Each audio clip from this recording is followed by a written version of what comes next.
Сәлеметсіздер ме, ағылшын тілін үйренушілер?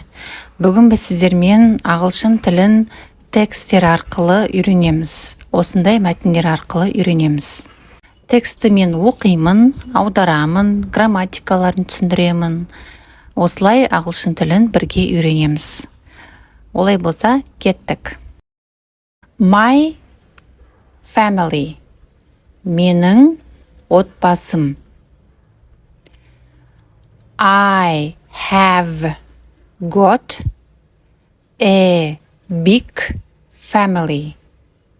I have got a big family. I мен деп аударылады. I дегеніміз мен. Have дегеніміз бұл етістік. Яғни have got екеуі бірге жүреді. Have got дегеніміз етістік. Яғни аудармасы менде бар деген сөз. Менде бар I have got. Сенде бар болса you have got. Ода бар десек she has got. Осылай кете береді. Have got екеуі бірге жүреді. Менде бар деп аударылады. I have got. Дегеніміз бізде артикл. Ағылшын тілінде екі артикл бар. Ол определенный және неопределенный. Мына жерде неопределенный артикл тұр Определенный артикл дегеніміз ол the. Неопределенный артикл n. Артиклдер бізде зат есімнің алдында қолданылады. Мінеки family деген отбасы, зат есім, оның алдында артикл қолданып жатыр. Түсінікті ме? Big дегеніміз үлкен. Яғни бұл бізде сын есім. Қандай үлкен? Бұл да зат есім алдында тұрады. Family отбасы. Зат есім. I have got a big family. Менде үлкен отбасы бар. Яғни менің отбасым үлкен деген сөз. Келесі сөйлем.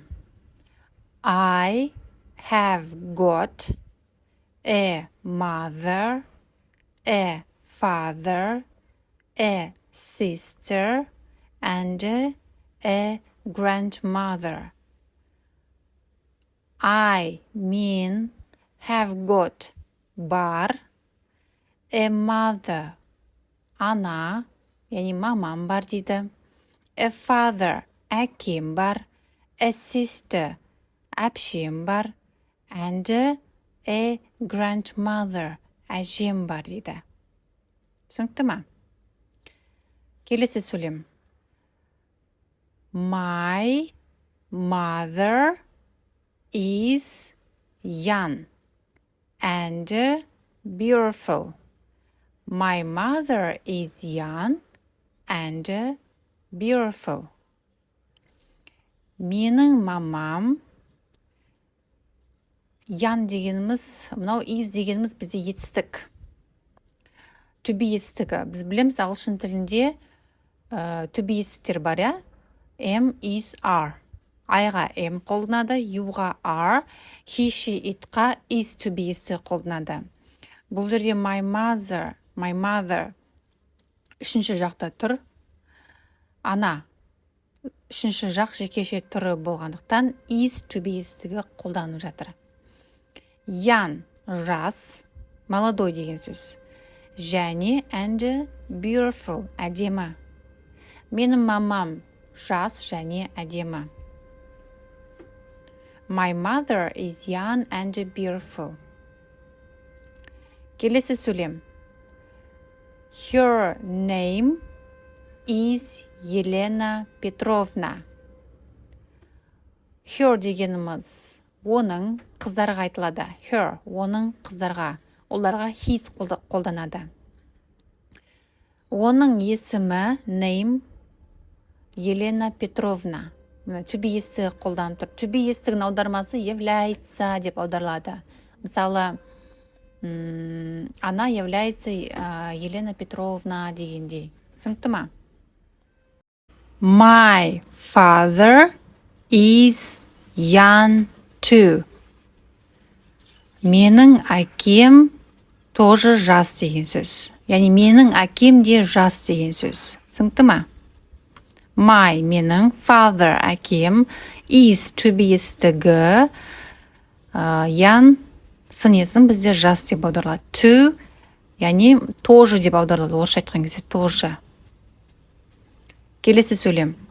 His name is Олег Иванович.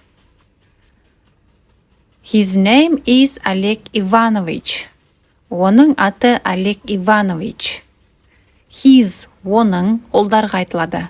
Бағана біз айттық қой, қыздарға her қолданады, я? Ұлдарға his қолданады. Жаттап аламыз. His name оның аты is Олег Иванович. Түсінікті ма? Келесі. My sister is 4 and she doesn't go to school yet. My sister, my менің, sister әпкем, менің әпкем is 4 4-те дейді. Менің әпкем 4-те. And және she ана, she дегеніміз бізде қыздарға айтылады ана, я? Ол doesn't go to school yet. Мектепке бармайды дейді. Пока мектепке бармайды. Бұл жерде doesn't go, doesn't дегеніміз бұл жерде present simple шағында қолданып тұр. Сондықтан да отрицательный приложениеда sheға does not қолданады. Present simple'дың үшінші жақ жекеше түрінде қолданып тұр. Go деген бару, мектепке бару. To дегеніміз бізде предлог зат есім алдына қолданады. Міне school зат есім, оның алдында to. Яғни to дегеніміз бізде аудармасы ол предлогтың направлением білдіреді. В школу дегендей. Түсінікті ма? Мектепке, ет дегеніміз пока что деп аударылады. Все еще деп. Мінекей, пока ол мектепке бармайды дейді менің әпкем. Түсінікті ма? Келесі сөйлем. My grandmother's name is Olga Семеновна дейді. She is very kind. My grandmother's name is менің, Maya. Grandmother's әжемнің name есімі is ол деп аударылады. Ольга Семеновна дейді. Менің әжемнің есімі Ольга Семеновна дейді. Бұл жерде мән аударатын болсақ, мына жерде кавычка, одан кейін s тұр, я? Не үшін олай тұр? Бұл притяжательное местоимение білдіреді. Яғни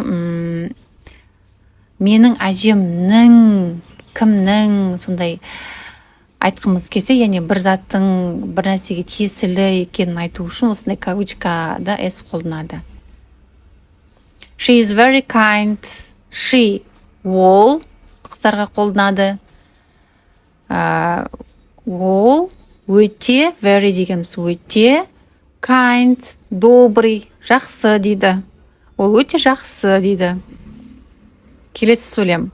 I love my family very much. Оны бәріміз білеміз, я? I love, мен жақсы көремін. My family, менің отбасымды. Very, өте. Very much дегеніміз бірге жүреді, көбінесе өте деген мағынаны білдіреді. Қатты. Мен өзім отбасымды қатты жақсы көремін.